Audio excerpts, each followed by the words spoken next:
ਅਗਲੀ ਖਬਰ ਵੱਲ ਚਲੀਏ। ਕੈਲੀਫੋਰਨੀਆ ਦੇ ਵਿੱਚ ਜਿਹੜਾ ਇੰਸ਼ੋਰੈਂਸ ਦਾ ਕ੍ਰਾਈਸਿਸ ਆ, ਉਹ ਵੱਧ ਤੋਂ ਜਿਹੜਾ ਬਦਤਰ ਹੁੰਦਾ ਜਾ ਰਿਹਾ ਹੈਗਾ।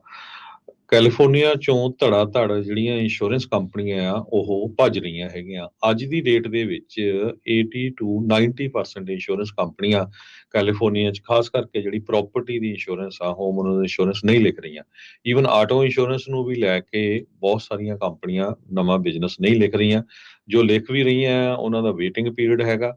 ਤੇ ਕਈਆਂ ਦੇ ਜਿਨ੍ਹਾਂ ਦੇ ਹਜੇ ਵੀ ਘੱਟ ਰੇਟ ਹੈਗੇ ਆ, ਉਹ ਜਿੱਦਾਂ ਜਿੱਦਾਂ ਰਿਨਿਊਲ ਆਈ ਜਾਂਦੇ ਆ, 50 ਤੋਂ ਲੈ ਕੇ 100% ਤੱਕ ਲੋਕਾਂ ਦੇ ਰੇਟ ਵੱਧ ਰਹੇ ਆ।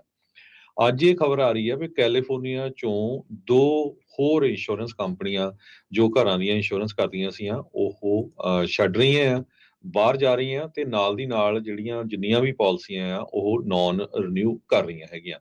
ਕ੍ਰੈਸਟ ਬਰੁਕ ਇਹ ਨੇਸ਼ਨ ਵਾਈਡ ਇੰਸ਼ੋਰੈਂਸ ਦੀ ਕੰਪਨੀ ਆ, ਨੇਸ਼ਨ ਵਾਈਡ ਪ੍ਰਾਈਵੇਟ ਕਲਾਇੰਟ ਕਰਕੇ ਇਹ ਜਾਣੀ ਜਾਂਦੀ ਆ।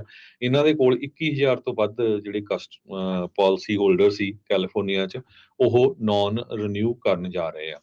ਇਸੇ ਤਰ੍ਹਾਂ ਇੱਕ ਹੋਰ ਕੰਪਨੀ ਅਮਰੀਕਨ ਨੈਸ਼ਨਲ ਕਰਕੇ ਕੰਪਨੀ ਆ, ਉਹਨਾਂ ਨੇ ਵੀ ਅੱਜ ਅਨਾਉਂਸ ਕਰ ਦਿੱਤਾ ਆ ਵੀ ਉਹ 36,000 ਤੋਂ ਵੱਧ ਜਿਹੜੀਆਂ ਉਹਨਾਂ ਦੀਆਂ ਹੋਮ ਓਨਰਸ ਪਾਲਿਸੀ ਆ, ਉਹਨਾਂ ਨੂੰ ਨਾਨ ਰਿਨਿਊ ਕਰਨ ਜਾ ਰਹੇ ਹੈਗੇ ਆ।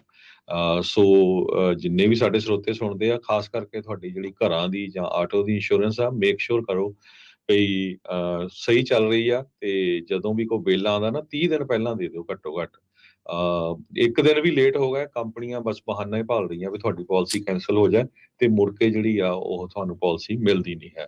ਸੋ ਅੱਜ ਦੀ ਡੇਟ ਦੇ ਵਿੱਚ ਕੈਲੀਫੋਰਨੀਆ 'ਚ ਇੰਸ਼ੋਰੈਂਸ ਲੈਣਾ ਵੀ ਇਦਾਂ ਆ ਵੀ ਜਿੱਦਾਂ ਅਮਰੀਕਾ ਦਾ ਵੀਜ਼ਾ ਲੈਣਾ ਹੋਵੇ। ਬਹੁਤ ਬੁਰੀ ਸਿਚੁਏਸ਼ਨ ਹੈ। ਜੀ, ਬਿਲकुल।